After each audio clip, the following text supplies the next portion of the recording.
Tem estudante aí? É estudante, sabe voar?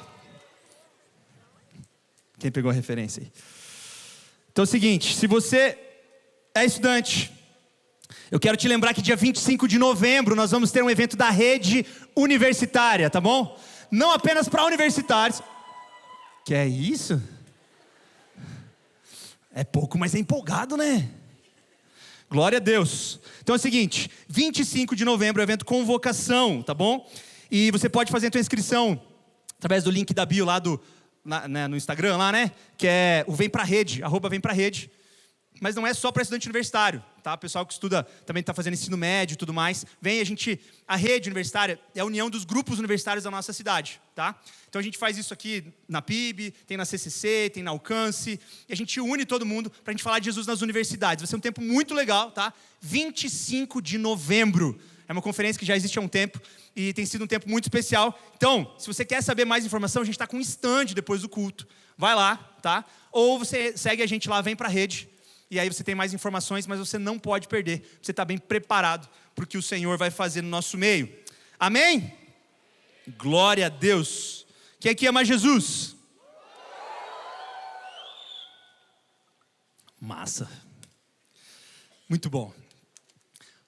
Pega a Bíblia então. Ama Jesus, pega a Bíblia aí. Pegue sua Bíblia. E eu me empolguei aqui agora. Ô, glória. E a gente vai ler mais do que eu imaginava que a gente ia ler, tá bom? Desculpa, produção. Começa aí do 1. E a gente vai ler, eu quero ler um texto bíblico com você aqui, a gente vai começar já direto aqui. Eu creio que a palavra de Deus, ela tem muito para nos ensinar, amém? Muito. E a gente vai beber da palavra do Senhor, vai se alimentar dela. Então eu vou pedir para você abrir aqui em João, Evangelho de João, capítulo 6. A partir do versículo 1. E a gente vai falar um pouquinho sobre um milagre que Jesus fez. E hoje a gente vai falar sobre milagre. Mas algumas coisas que têm envolvido esse milagre e alguns discípulos de Jesus. Então pega aí, abre sua Bíblia, abre o aplicativo, o que você tem aí. Eu estou lendo na versão NVT. Então talvez seja diferente da sua versão aí.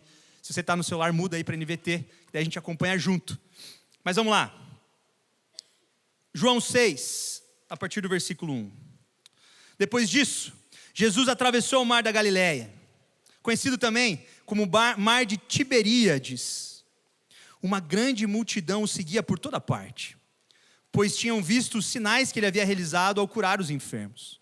Então, Jesus subiu ao monte e sentou-se com os seus discípulos. Era quase tempo da festa judaica da Páscoa. Jesus logo viu uma grande multidão que vinha ao seu encontro. Voltando-se para Filipe, perguntou: onde a gente pode comprar pão para alimentar toda essa gente? Disse isso para pôr Filipe à prova, pois já sabia o que ia fazer. Filipe respondeu: mesmo que trabalhássemos vários meses, não teríamos dinheiro suficiente para dar alimento a todos. Então, um dos seus discípulos, André, irmão de Simão Pedro, falou: aqui ó, tem um rapaz com 5 pães de cevada e 2 peixes. Mas que adianta isso para tanta gente? Jesus respondeu: digam ao povo que se sente. Então, todos se sentaram na grama que cobria o monte. Só os homens eram cerca de 5.000, preste atenção, 5.000 homens. Tá? Então, fazendo um cálculo aqui, vai para perto de mínimo 15.000 pessoas, segundo o que a Bíblia está relatando aqui para nós. Então, Jesus tomou os pães, agradeceu a Deus e os repartiu entre o povo. Em seguida, fez o mesmo com os peixes e todos comeram à vontade. Depois que todos estavam satisfeitos, Jesus disse aos seus discípulos: agora, juntem os pedaços que sobraram, para que nada se desperdice. Olha aqui, ó, Jesus não gostava de desperdício. Eles juntaram o que restou e encheram 12 cestos com aquilo que sobrou. Quando o povo viu Jesus fazer esse sinal, exclamou: sem dúvida, ele é o profeta que haveria de vir ao mundo.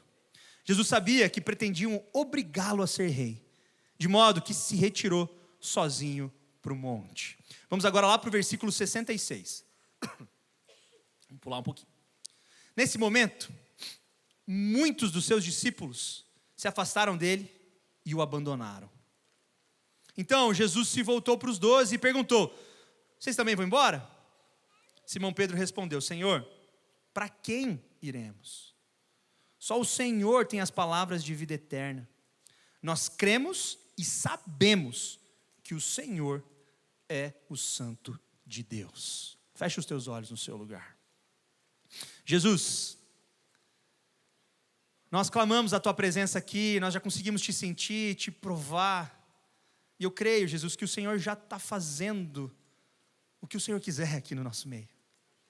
Mas eu te peço hoje mais uma vez, se revela através da tua palavra.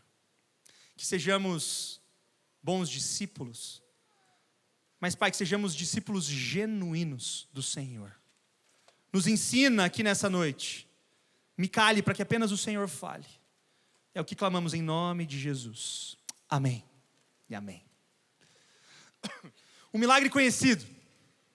O pastor Nassif chamava ele de o primeiro McChicken, ou melhor, o primeiro McFish da história. Pão e peixe. Aquele milagre onde a gente conhece, trazem um menino com 5 pães e 2 peixes, alimenta uma multidão. Uau! Jesus fez algo incrível no meio do povo. E sabe, o povo olha aquilo e pensa: meu Deus, esse é o Messias que a gente esperava. Só que aí Jesus olha e vê a intenção do coração deles e fala assim: não, peraí, eles estão querendo me colocar num lugar onde não é meu. A Bíblia fala que ele vai para um monte, ficar sozinho. Manda os discípulos, fala assim: ó, vocês vão, pega o barco e vão. Eu encontro vocês no caminho. No meio da madrugada, Jesus vai lá, encontra os discípulos. Eles estão no barco. Então Jesus andando sobre as águas, os discípulos se desesperam. Jesus fala: calma, sou eu, entra no barco, segue o bonde. Jesus segue no barco, chega do outro lado. O que ele encontra do outro lado? Uma multidão de novo. Sabe o que aconteceu? Contaram. Tem um cara lá que está fazendo pão para todo mundo, dando de grátis no Vasco. Tem nada melhor para aglomerar um povo do que uma boquinha livre. Pessoal, vamos lá. Encheu de gente. Dica: quer bombar a célula, irmão? Ô, glória. Quem tem célula aí? Quem tem célula com comida boa, levanta aí. Você viu que eles falaram mais empolgado da comida do que da célula? Pega a dica, irmão. Juntou de gente. O pessoal aglomerou, juntou ali. E agora? Imagina o pessoal chegando: não, vai você, vai você, vai você. Aí um corajoso chega: então Jesus, 5 pães e 2 peixes a gente arranja. Vamos fazer aquele negocinho de novo, igual a gente fez ontem. Jesus olha e fala assim: vocês não entenderam nada. Imagina o cara que teve coragem de pedir, ficando meio constrangido, vira para trás para a multidão e fala assim: não vai rolar, não vai rolar. Mas ali Jesus, ele se revela. Ele fala assim: vocês não entenderam. Vocês querem o meu milagre, vocês querem aquilo que eu posso dar. Mas aí ele faz uma revelação. Talvez uma das maiores revelações. Ele chega e fala: eu sou o pão da vida. Vocês querem o pão? Vocês querem o peixe? Entendam uma coisa: eu sou o pão da vida. Vocês querem o milagre? Vocês querem isso? Vocês acham que isso é o evangelho? Calma, presta atenção. Eu sou o maior milagre. Eu sou o maior milagre. Ele está falando isso para as pessoas. Só que as pessoas param e falam: ah, não, mas é que eu queria mesmo era comer. Parece tosco. Mas quantas vezes a gente não faz isso?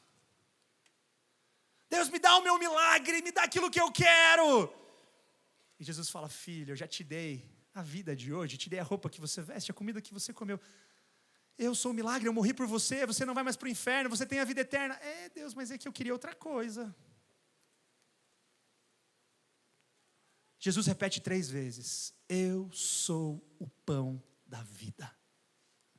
Essa revelação ela é tão profunda, que ela traz 3 coisas tão fortes. Primeira, no grego ele não precisava usar o termo eu sou. Se a gente for estudar o grego, ele não precisava usar esse termo que ele usa, eu sou. Ele podia simplesmente se declarar, mas o termo que ele coloca em grego, eu sou, é desnecessário. Só que eu sou é algo que remete ao Antigo Testamento. A primeira revelação de Deus, ele diz, eu sou. O grande eu sou. Aquela palavra que Deus dá a Moisés, diga ao povo que eu sou Deus conosco. Jesus está falando, eu sou o Deus com vocês. Segunda coisa, o pão. Ele revela, além de ele revelar aquilo que Deus fala para Moisés, ele fala, eu sou o pão.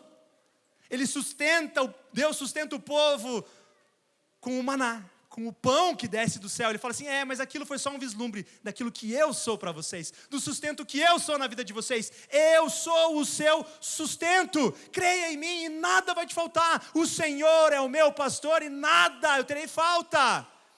Jesus revela, eu sou. Ele revela o pão, e ele termina falando, da vida. Eu venci a morte. Jesus está falando aquilo que vai acontecer. Ele faz uma grande revelação, só que o povo não entende. Como assim? Como assim? Como é que isso está acontecendo? E acontece o que a gente leu no versículo 66. Você viu o que está escrito? Muitos discípulos deixaram de seguir Jesus. Quando a gente vai interpretar as palavras de Jesus, existem vezes que a gente vê ideias sendo, parece que até mesmo conflitantes. Mas deixa eu te dar uma dica de leitura bíblica dos evangelhos.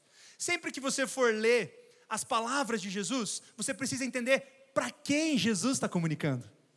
Tem vezes que Jesus fala para a multidão.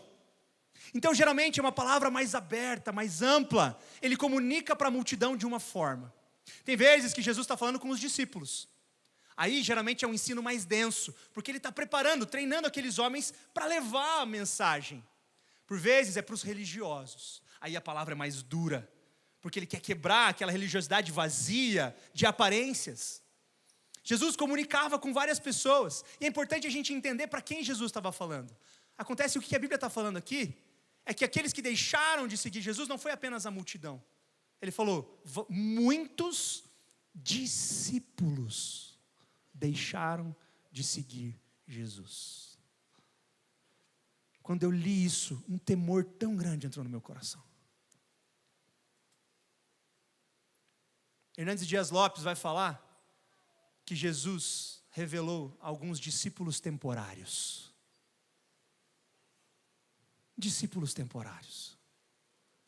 Como se ele chacoalhasse a árvore e falasse, quem não está pronto cai. Não era multidão, não era gente que era curioso, eram discípulos que andavam junto, deixaram de seguir Jesus. Eu falei, Jesus, não me deixa, não permita que eu seja um discípulo temporário do Senhor. Mas Jesus olha para os 12 e fala, e vocês? Vocês querem ir? Podem ir. Mas aí agora, Jesus apresenta para nós discípulos genuínos.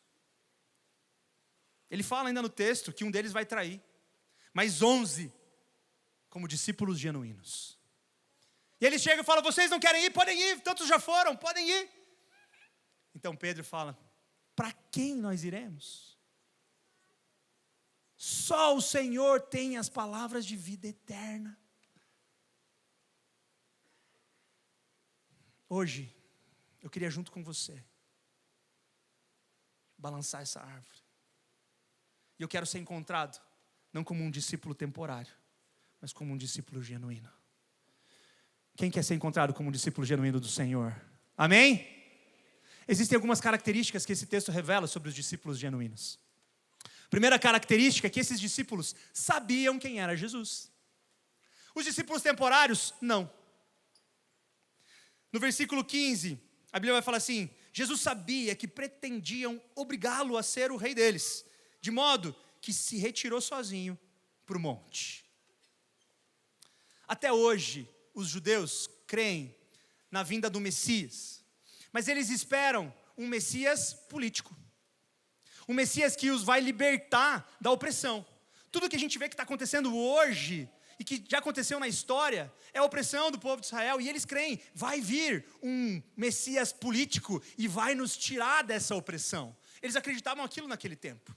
Quando eles veem Jesus fazendo aquele milagre, eles falam, ele é o Messias. Só que, não o Messias que Jesus apresentava. Ele falou assim, quer saber? Vamos lançar a candidatura dele. Vamos investir nesse cara, ele tem futuro. Vamos botar ele para rei. Jesus olha e fala, eles não entenderam quem eu sou. Sabe, nos nossos relacionamentos, a gente precisa muitas vezes aceitar quem são as pessoas que estão do nosso lado. Esses tempos atrás, um casal marcou de conversar comigo e com a minha esposa. Casal de namorados, novinhos. Novinhos não. Depende do ponto de vista. Não vou falar a idade, senão vai constranger, vai ficar chato. E eles eram um casal aqui do Ministério de Universitários e tudo mais. Falaram, pastor, precisamos conversar. Chegamos, marcamos aqui no salão social, aquela mesa redonda. Eu e minha esposa sentamos, de repente eles chegam. Tudo bom, tudo bem, tal, senta, fica à vontade. A menina braba. Braba, mano. E o piazão de boa. Não fazia ideia o que ele tinha feito de errado. E ela ali e tal, eu falei, e aí, gente, tudo bom? Eu vou quebrando gelo, vou tentando ali, tal. E ele deu umas risadas, e ela aqui, Falei, gente, vamos conversar, o que está acontecendo? Ela pegou a frente e falou, pastor, é o seguinte, eu não aguento mais. Falei, caramba, no namoro. Não dá mais, pastor, não tem como. Falei, é mesmo? Por quê? Pastor, você não sabe o que é. É um inferno. Eu falei, meu Deus. Não, eu comecei a ficar preocupado. Falei, filha, tá tudo bem. Falei, não sai daqui não, cara. Você fica preocupado, você já não sabe o que é. Falei, mas me fale um pouco. Quando ela se acalmou, passou lá em cima. Deu aquela, pastor, ele não tem boca para nada. Pastor, tudo que eu falo tá bom. A gente fala, vamos comer um japonês, ele tá bom. Não, acho que eu quero um hambúrguer. Ele, eu gosto também. Vamos economizar pizza. Boa, economizar. Pastor, ele não sabe, não firma. E ficou, falou. Pastor, eu quero casar. Aí fomos escolher a aliança. 3 alianças, pastor. Sabe o que ele falou? Qual foi a mais bonita para você? E ela foi falando uns 20 minutos sem parar, assim, quando deu uma entrada, eu falei, entrei ali. Falei, querida, você sabe a bênção que você tem e não percebe? Agradece, irmã, agradece. Não, pastor, sério, parece que tá... Não, e assim, ele fala sempre, não, tá bom, você tem razão. Falei, cara, eu nunca vi alguém reclamar de ter razão. Coisa que eu falei, não, separa, casa com a minha filha. Espera ela crescer um pouquinho. Não casa com ela não. Cara, eu sei que a menina falou por uns 20, 25 minutos. Aí eu falei, não, tá bom, peraí. Olhei pro piazão e falei, mano, tá, agora fala aí. Ele, ela tem razão.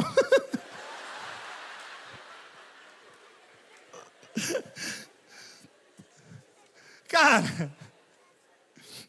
você entende que... Eu falei, não, então separa, né? Então não são namorados, não são casados, vamos lá, tá tranquilo, tá tudo bem. Mas eu amo ele. Só queria que ele fosse diferente. Quantas pessoas nós amamos e a gente só queria que ela fosse diferente. Eu amo meu marido, mas eu queria que ele fosse diferente. Eu amo minha esposa. Eu amo os meus filhos, mas eu queria que eles fossem diferentes. Eu amo os meus pais. Mas eu queria que eles fossem diferentes. Acontece que muitas vezes a gente fala que ama Jesus, mas a gente queria que ele fosse diferente. Aquele povo amou Jesus, mas queria que ele fosse o rei que ele não era. Queria que ele fosse algo que ele não veio para ser.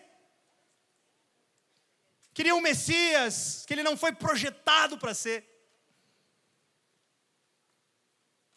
Eles queriam moldar Jesus, as ideias deles. Eles queriam um Messias próprio. E quantas vezes nós não queremos? Tem gente que quer um Jesus vegano. Quer um Jesus de direita. Quer um Jesus posicionado politicamente comigo. Quer um Jesus que fale aquilo que eu quero que ele fale. Até eu conseguir pegar um texto e torcer ele inteiro para caber onde eu quero. Um Jesus do iFood. Que fale exatamente aquilo. E não é nem aquilo que às vezes eu quero, é aquilo que os meus amigos vão gostar. Sabe a diferença entre paixão e amor? A paixão cega. Já viu alguém apaixonado? É chato, hein? É chato. Não fala em mais nada. A única coisa que o cara fala é aquilo. Você vai falar qualquer coisa pra ele, ele vai lembrar. Os piá foram chamar o Piazão para jogar FIFA esses tempos atrás. Então vamos jogar FIFA. Ele, nossa, o irmão dela joga tão bem. Quando você viu o cara tá mostrando foto no Instagram, assim, olha. Olha o que, cara? Não consegue falar em outra coisa. Só que aí, o problema é quando você está apaixonado, você fecha os olhos para as coisas que você deveria abrir os olhos. E a paixão faz a gente ficar cego para algumas coisas. E às vezes não é nem defeito, é só coisas que não bate. Uma menina esses tempos atrás chegou para mim, pastor, encontrei o homem da minha vida. Falei, glória a Deus, irmã. Ele é do campo. Falei, bênção, bruto.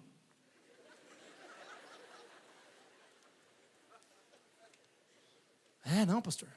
Ele mora na cidade e tal. Falei, poxa, que tremendo. Mas você sabe que você nasceu no Champanhar ali, né? Não, pastor, mas é tudo o que eu queria. Mão calejada. Falei, tem certeza? Não, tenho. Tá bom? Deu 6 meses. Não aguento mais, pastor. Só na debota, fivela. Ai, meu Deus do céu, aquela calça apertada, não aguento, pastor. Não aguento. Eu só queria que ele fosse um pouco diferente. Nem vou no shopping mais com ele. Não. Só vou andar no Barigui agora com ele. Eu falei, paixão acabou. Aquele escalo. Até arrepio quando passa assim. Falei, passa um creme. Tô dando um monte de creme para ele não se tocou. Quando a gente está apaixonado, a gente fecha o olho. O amor é quando a gente consegue ver quem realmente é a pessoa. E decide amar mesmo assim. E não tem a ver apenas com defeitos, tem a ver com condições. Você fala, não, talvez isso seja difícil mesmo, mas eu amo, então eu decido. Tem uma historinha que fala que a menina estava namorando, noiva. Chega para a mãe e fala, mãe, ele é tão lindo. Cuti-cuti. Maravilhoso, ursinho Ted. É ele, mãe, é ele. Mãe, ele é fofo. Ele é pequenininho, pocket, cabe no bolso. Mãe, tão especial. Não, e ele é maravilhoso e tal. E a mãe olha, filha, abre o olho. Abre o olho, filha. Abre o olho. Não, mãe, é ele. Casou. 1 ano de casado. Mãe, não aguento mais. Ele vem falar com aquela vozinha de... sai! Não, e homem pequeno. Também não gosto. Não, e meu Deus do céu, ele fica falando, não sei o que, ele encontra aquele pé gelado de noite. E a mãe, filha, agora fecha o olho, filha. Agora fecha o olho. A paixão faz a gente criar uma imagem da pessoa. E não necessariamente quem ela é. O amor é a gente conseguir ver claramente cada ruga, defeito e decidir amar essa pessoa.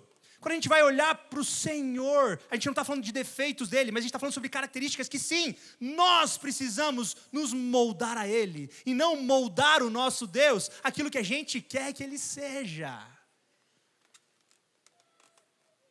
Eu amo Jesus, mas eu queria que ele fosse um pouquinho diferente. Querido, eu amo Jesus e eu vou ser diferente por ele. Eu vou me moldar a ele. Um discípulo genuíno está disposto a se moldar ao Senhor. Mas essa não é a única característica desse discípulo genuíno. Os discípulos genuínos, eles saciam a fome com o pão da vida. Lembra? O povo chega lá querendo a comida, querendo um milagre. E aí, o povo chega para Deus por aquilo que ele pode dar, não por aquilo que ele é. E eles chegam para Jesus e falam: Jesus, que bom que a gente está aqui, mas aí a gente queria aquela comida de novo. E Jesus fala: vocês não entenderam. Vocês não entenderam. Vocês querem aquele milagre que mata a fome momentânea, mas entende uma coisa? Eu sou o milagre. E aí acontece aquela resposta: pois é, mas eu acho que a gente não quer esse milagre que é você. O discípulo temporário, ele está com Jesus por aquilo que ele pode dar. Sabe uma coisa interessante? Muitos de nós se aproximam de Jesus por vários motivos que não é Jesus. Talvez você veio para a igreja por quê? Você se aproximou de Jesus por quê?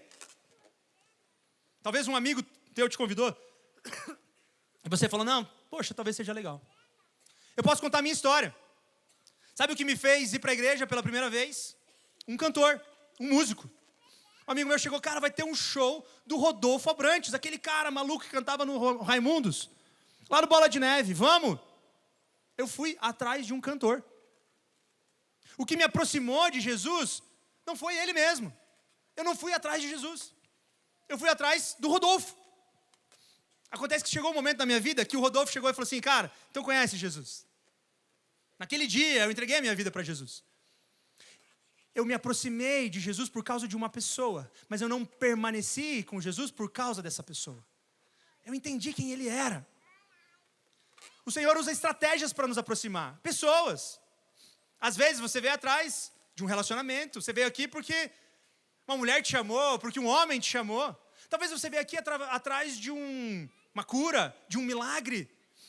Não é Jesus, é o que ele pode fazer e isso te aproxima dele. Talvez você veio aqui porque você quer mais paz. Não, porque você quer entender as coisas, mas não necessariamente pela pessoa de Jesus. Essa atração é válida. O problema é que se você se mantém nesse caminho por causa dessa primeira atração, você vai ser um discípulo temporário. Porque o milagre acaba. Todas as pessoas que foram ressuscitadas na Bíblia morreram em algum tempo depois. Tirando Elias lá e tal, beleza. Mas o milagre parece que ele vai. O leproso morreu. Os cegos que foram curados morreram. Aquilo que Jesus pode fazer aqui, ele revela ele, sim, mas tem um propósito. Preste atenção. Todo milagre tem um propósito maior do que o próprio milagre em si. Vou repetir. Todo milagre tem um propósito maior do que o próprio milagre em si. É verdade. Lembra Pedro, quando ele foi chamado?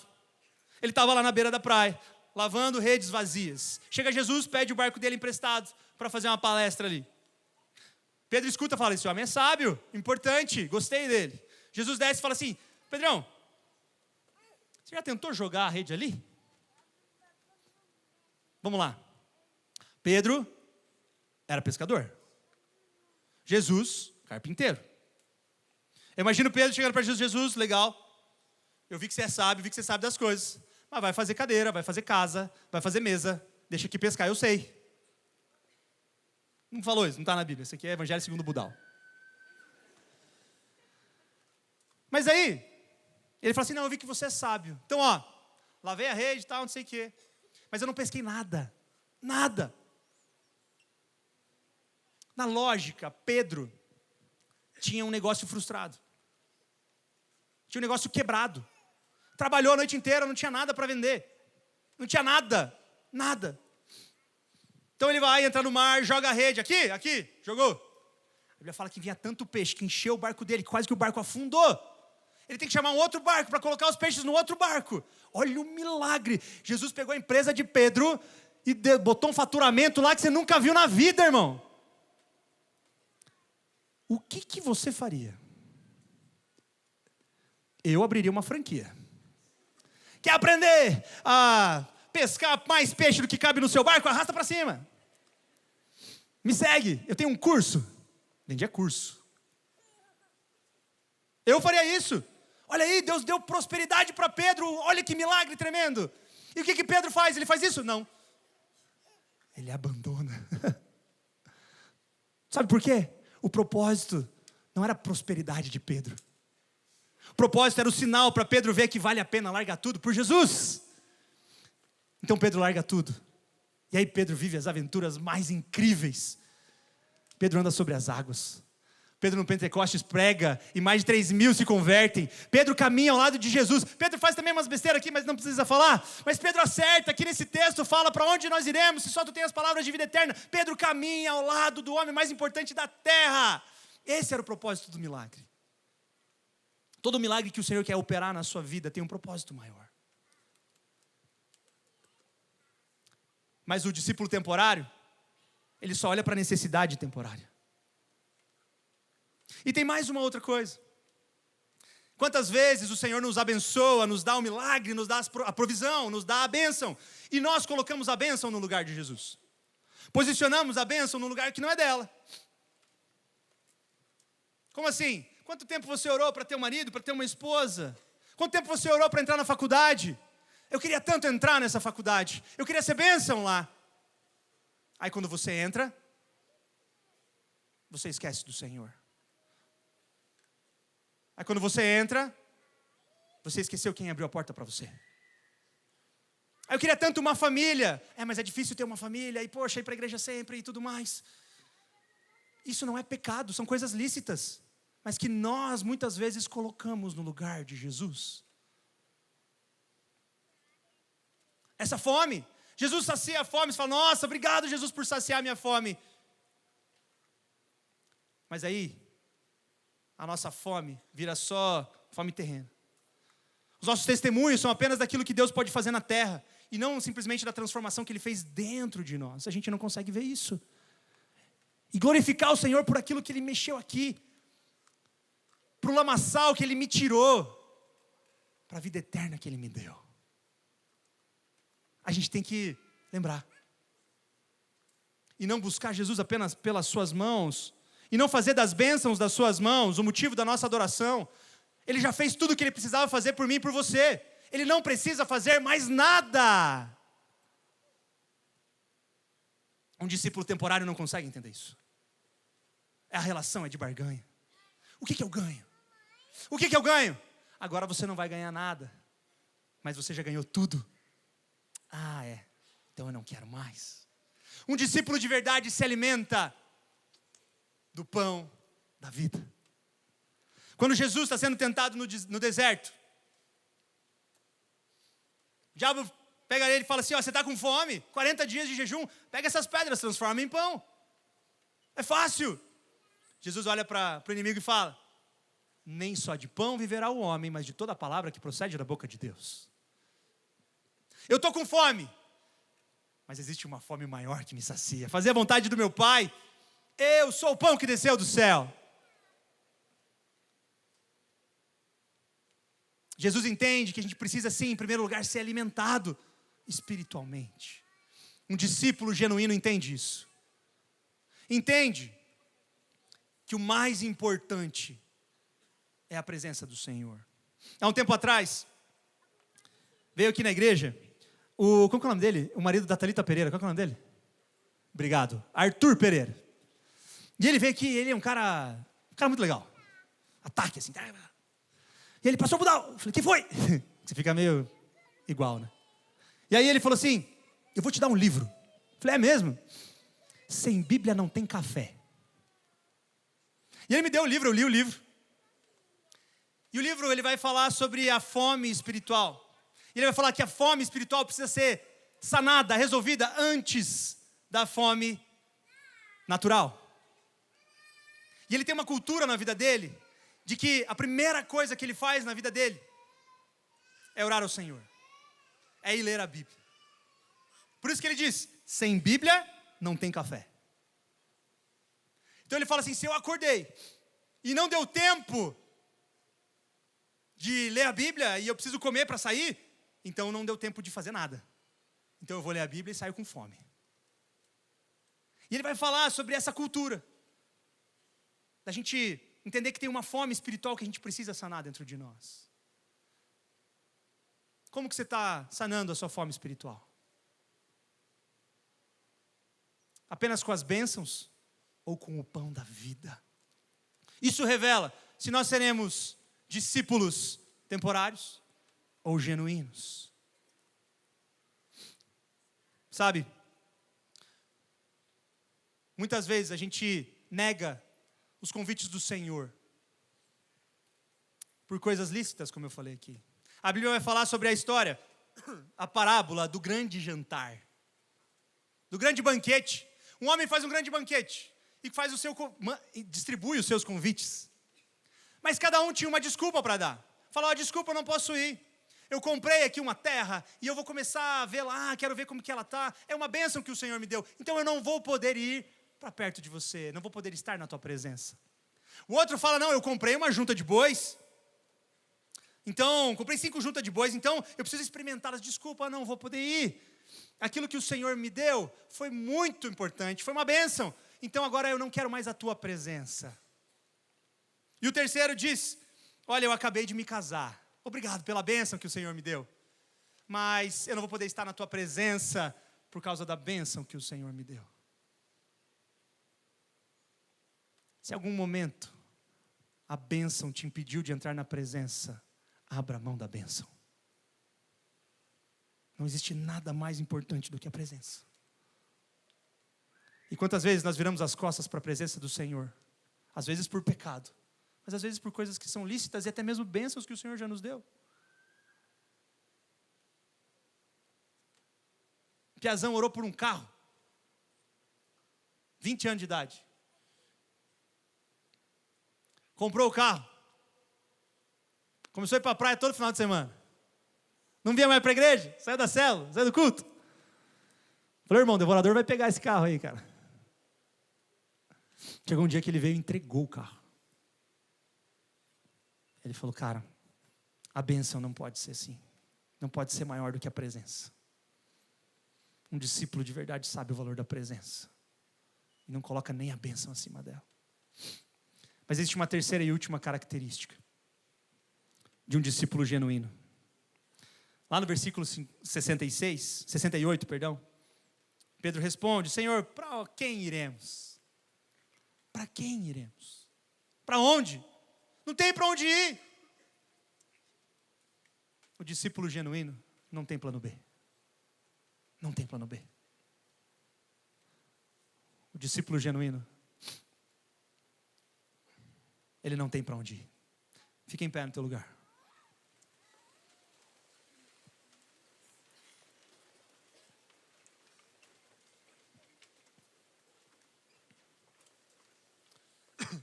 A Bíblia conta a história de Elias e Eliseu.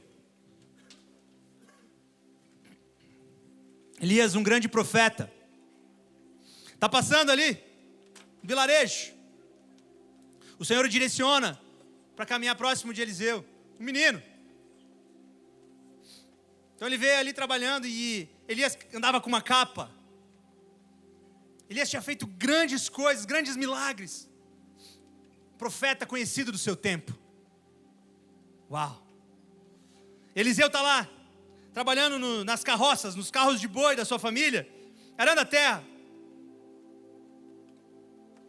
Está lá, trabalhando. Então, Elias vem e passa, tira a capa e passa a capa assim. Ele fala assim, opa, ele está me chamando para ser um discípulo, está me chamando para caminhar junto. Esse grande profeta quer que eu ande junto com ele. Uau, ele passou aquela capa. Sabe o que a capa significava? Autoridade. Ele falou assim, nossa, eu terei essa autoridade. E ele fala mais, ele fala assim, peraí, eu sei que ele é um homem ungido, mas para assumir isso, eu quero a unção dobrada. Eu quero a unção dobrada de Elias. O grande profeta do seu tempo falou, mas você quer mais? Eu quero a unção dobrada. Uau! Menino audacioso. Então Elias fala, então tá bom, vamos lá, vem comigo. Ele para e fala, não, peraí, espera. Eu tenho que queimar as carroças e os bois. Eu preciso voltar e queimar as carroças e os bois. Espera um pouco, eu preciso queimar. Ele vai lá, pega toda aquela madeira, joga e queima. Assa o boi. Não tem mais para onde voltar. Não tem mais para onde voltar. Sabe o que eu aprendo com esse texto? Você quer a capa da autoridade? Queima as carroças. Quer a capa da unção dobrada? Queime as carroças. Um discípulo genuíno não tem para onde voltar. As carroças estão queimadas, os barcos estão afundados. Para onde eu posso ir? Um servo do Senhor é conhecido não por aquilo que ele faz, não por aquilo que ele tem simplesmente nas mãos, mas por aquilo que ele abre mão para estar com o Senhor. Eliseu fez grandes coisas, grandes obras. As renúncias nos habilitam para viver as coisas novas. Não se coloca vinho novo em odre velho. As renúncias nos faz não ter para onde voltar. A Bíblia vai falar, aquele que coloca as mãos no arado para trabalhar e olha para trás, não é digno do trabalho. Um discípulo genuíno não fica olhando para trás. Não fica olhando para trás. O Senhor não morreu por você para você ficar olhando para o teu passado, para você ficar olhando para o Egito e querer voltar. A Bíblia vai falar a história de Ló e sua mulher e sua família. Tira eles de Sodoma e Gomorra, daquelas cidades que vão ser destruídas, e fala, não olhe para trás. Mas a mulher de Ló, ela não consegue. Ela olha para trás. A Bíblia fala que na hora ela vira uma estátua de sal. O Senhor não morreu por você para você ficar olhando para trás. Discípulo genuíno olha para frente. Queimar as carroças tem a ver com assumir uma autoridade para viver algo novo no teu futuro. Quer viver algo novo? Se livra do velho. Se livra do velho. O Senhor hoje chama discípulos genuínos, que não querem moldar Ele conforme a sua própria vontade e desejo. Discípulos genuínos que entendem que o Deus do milagre é mais importante que o milagre. O Deus da bênção é mais importante que a bênção. O Senhor hoje levanta discípulos genuínos que não tem plano B, que entregaram tudo aos pés do Senhor. Nessa noite eu quero orar por aqueles que desejam chegar diante do Senhor e falar, Deus, vê em mim um discípulo genuíno. Encontra em mim um discípulo genuíno. Recebe tudo que eu tenho, tudo que eu sou. Se o Senhor está queimando isso no seu coração, vem aqui. Eu quero orar por você. Saia do seu lugar. Saia do seu lugar e vem aqui. Eu quero orar por você. Se o Senhor está te chamando a viver como um discípulo genuíno do Senhor, apenas se o Senhor está falando com você, apenas se o Senhor está falando com você, saia do seu lugar. Se estiver na galeria, se estiver lá atrás, saia, vem aqui à frente. Se chegue aos pés do Senhor. Se chegue aos pés do Senhor. Se quiser se ajoelhar, se ajoelha, deitar, deite. Mas hoje o Senhor chama discípulos genuínos e não temporários, que levam a sério o caminho do Evangelho.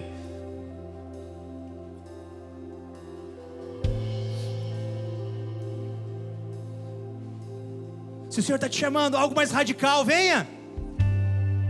Venha.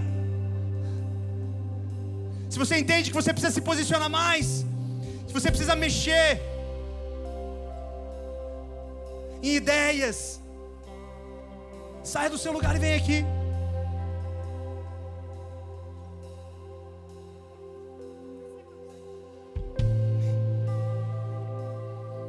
Saia do seu lugar.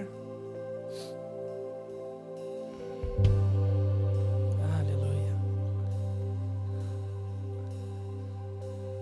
Discípulos radicais do Senhor. Discípulos radicais do Senhor. Se o Senhor está aquecendo isso no teu coração, saia e venha. Você está na galeria, venha.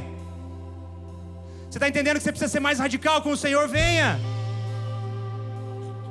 Chega de ficar olhando para trás. Chega de ficar moldando as coisas do Senhor. Chega. Venha, se o Senhor está mostrando isso para você, venha.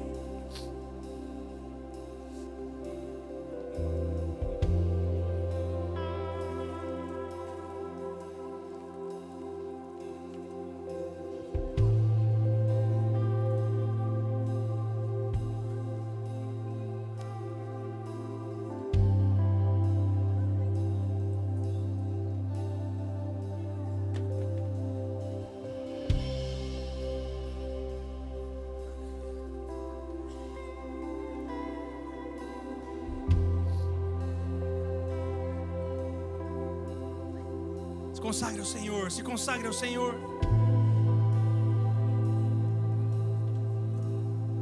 O Senhor está aqui. E sabe, eu preciso conhecer algumas pessoas aqui hoje. Se você está aqui orando, fique aqui, fique na presença do Senhor, não saia. Não vale a pena sair. Vai por mim, fica aqui. Mas eu preciso conhecer algumas pessoas. Talvez você não está entendendo muito bem o que está acontecendo. Talvez essa ideia de Deus e ter Ele perto e ser discípulo e andar junto, isso nunca fez muito sentido para você. Talvez você nunca conseguiu falar com Deus, escutar a sua voz. Talvez essa seja uma verdade para você. Mas eu preciso te dizer uma coisa. Deus existe. É verdade, Ele existe. E Ele se relaciona, Ele fala. É verdade, eu escuto a voz dEle todos os dias. É maravilhoso. Deus existe, Deus fala. Mas tem mais uma coisa, cara. Ele te ama. É sério. Ele te ama tanto, cara, que Ele quer ter esse relacionamento com você. A Bíblia fala que Ele entregou Jesus na cruz para isso, para ter um relacionamento com você. E hoje eu preciso orar por você. Talvez você nunca ouviu a voz do Senhor. Talvez você veio aqui e veio um batismo. Talvez você já tenha vindo há um tempo. Mas hoje eu quero saber se tem alguém aqui hoje que deseja caminhar com o Senhor, que deseja entregar a vida para Ele, ouvir a sua voz diariamente, andar com Jesus. Por isso, se tem alguém aqui hoje que deseja entregar a sua vida a Jesus, levanta a tua mão bem alto, porque eu quero orar por você. Tem alguém? Deus te abençoe, Deus te abençoe. Tem mais alguém? Deus te abençoe, Deus te abençoe, Deus te abençoe. Glória a Deus, Deus te abençoe, Deus te abençoe. Deus te abençoe, Deus te abençoe, queridos. Deus te abençoe, Deus abençoe. Se o Senhor está falando com você, levanta a tua mão, levanta a tua mão. Glória a Deus, Deus te abençoe, Deus abençoe, Deus abençoe. Eu quero orar por você. Eu quero orar pela tua vida. Eu vou pedir para você vir aqui à frente, porque eu quero abraçar você e eu quero orar por você. Então você vai ter que ser corajoso agora, cara. E você vai vir aqui, ó, nesse miolinho aqui, ó. Nesse miolinho aqui, ó. Nesse miolinho. Venham aqui, venham aqui, venham aqui. Sai do lugar e vem aqui, cara. Você levantou a mão, você é corajoso. Cara, a melhor coisa aconteceu na sua vida. E a gente vai aplaudir, aplaude o Senhor. Vem aqui, vem aqui, aqui.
igreja a estender as mãos para cá. A Bíblia fala sobre um milagre chamado o milagre do novo nascimento. A Bíblia fala que a eternidade começa agora na vida de vocês, e que vocês não saem daqui sozinhos. O Espírito Santo do Senhor os acompanha, os protege, Ele é com vocês. E agora a igreja do Senhor vai orar consagrando essa decisão que foi feita, discípulos caminhando com o Pai. Levante a sua voz no seu lugar e vamos orar. Senhor Jesus, muito obrigado, Pai, porque até hoje, Pai, o Senhor opera milagres, Pai. O Senhor salva, o Senhor cura, e aquilo que o Senhor fez naquela cruz nos alcança, Pai. Deus, quero colocar cada vida que se entrega a Ti hoje, Pai, em nome de Jesus, Deus, que eles escutem a Tua voz diariamente, Pai. Deus, que eles sejam discípulos genuínos aos Seus pés, Pai. Que eles vivam coisas tremendas com o Senhor, Pai. Deus, que eles possam escutar a Tua voz, eles possam responder ao Seu chamado, eles possam fazer a diferença, Pai, na instância que o Senhor, Deus, se derramar sobre a vida deles, Pai. Deus, o reveste, Pai, os reveste, Pai. Coloca o Teu selo, Deus, sobre o coração deles, Pai, e que eles vivam a plenitude do que o Senhor tem, Pai. Deus, celebramos, Pai, hoje a festa no céu e na casa do Senhor, Jesus. Muito obrigado, Pai, em nome de Jesus. Amém e amém. Vamos adorar ao Senhor. Aleluia. Você vai dar as mãos para quem está do seu lado agora. A gente vai orar. Você vai orar por alguém, alguém vai orar por você. Pode fechar os corredores. Pergunta o nome. Você vai abençoar alguém, alguém vai te abençoar aí, cara. A gente vai orar uns pelos outros. Fecha os olhos, abre a boca e começa a orar. Se você nunca orou por alguém, é como se você estivesse levando essa pessoa na presença do rei, pedindo: rei, abençoa ele, abençoa ela, cuida dele, cuida dela. Alguém vai estar fazendo isso por você. Levanta a voz e ora.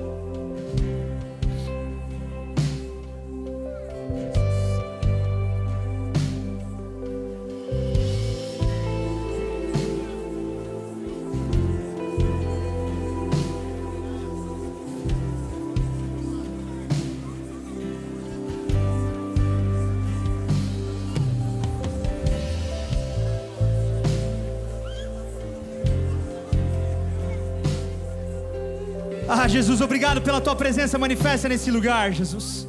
Obrigado, Pai, porque o Senhor é o centro, Pai. Pai, nós fazemos isso para Ti, Jesus. É das Tuas próprias mãos que a gente te entrega, Jesus, isso aqui.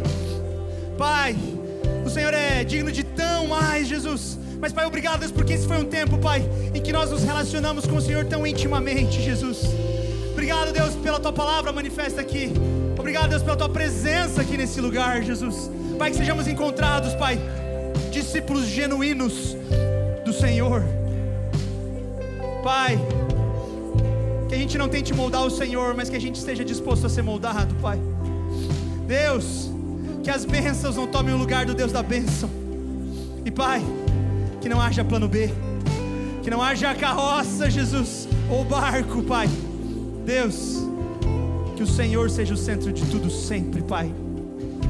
Que essa palavra caia em solo fértil, Pai. E Deus, gere frutos no Teu tempo. E aqui como igreja clamamos que o amor de Deus, o nosso Pai, a graça de nosso Senhor Jesus Cristo e as doces consolações do Teu Santo Espírito repousem sobre a Tua igreja aqui presente, espalhada pela face da terra, Pai, hoje e sempre. Assim oramos em nome de Jesus. E a Tua igreja diz: amém, amém. Vai na graça e na paz de nosso Senhor.